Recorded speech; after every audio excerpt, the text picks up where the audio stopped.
In this lesson, let's add in some CSS, make some spacing between the different cells.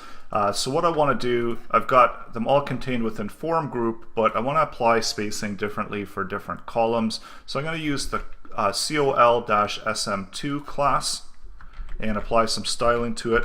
And I also want to apply that same styling to the col-sm10 class. And so let's add those in and add in some padding, and we can maybe do padding at the top, or we want to do padding all around. So depending on how we want it to present, let's take a look at that. So that adds in maybe a little bit too much padding, so maybe we can go down to 5, and of course you probably want to adjust this to make it look however you want it to present within your website. But I think this is good enough for this example here, that we've got these examples of the padding. So we saw in the last lesson that we are able to send emails even though on the local machine that we don't have an SMTP or the mail server set up. We saw when we uploaded it, everything was working. So sometimes the case is that you want to do some additional checks on the front end, and just to make sure that as you're submitting the form that you can do some checks and make sure that all of this content is actually formatted properly. So let's go down to our jQuery. Actually, there's one other thing that I did want to add in. I want to add in a class here for that main form container. So while we're doing some updates, let's do a form horizontal. And let's just check that out so that we see that it gets formatted, and we probably can even erase that, that spacing. So now we've got our form nicely spaced out and nice and horizontal, and we could probably even get rid of this. So that will give us that spacing that I was looking for.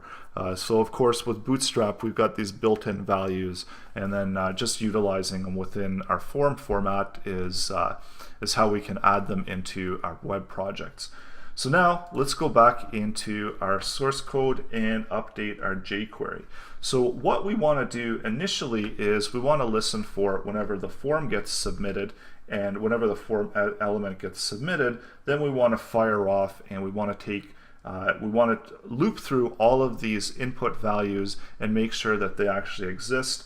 And if they don't exist, then we want to show that text danger message. So first of all, I'm going to show you how we can select that form value. Now with jQuery, number of different ways to select those elements. I'm just going to use form as a default, and I'm going to do on submit of that form value. We're going to fire off the function that is going to take care of all of that checking for us. And for now, we'll just put in the console log that form submitted,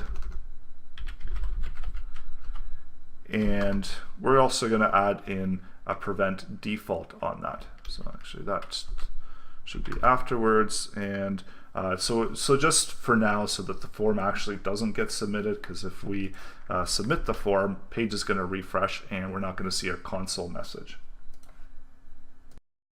So adding in the prevent default will prevent that form from submitting. So let's try it out in our website.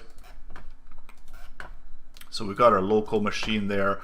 Do a quick inspect element so that we get our developer console opening up there, and we can see those console messages.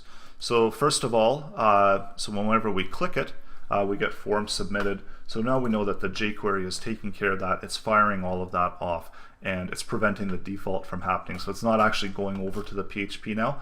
So at this point, we're ready to continue and build out our jQuery functionality. So that's coming up in the next lesson.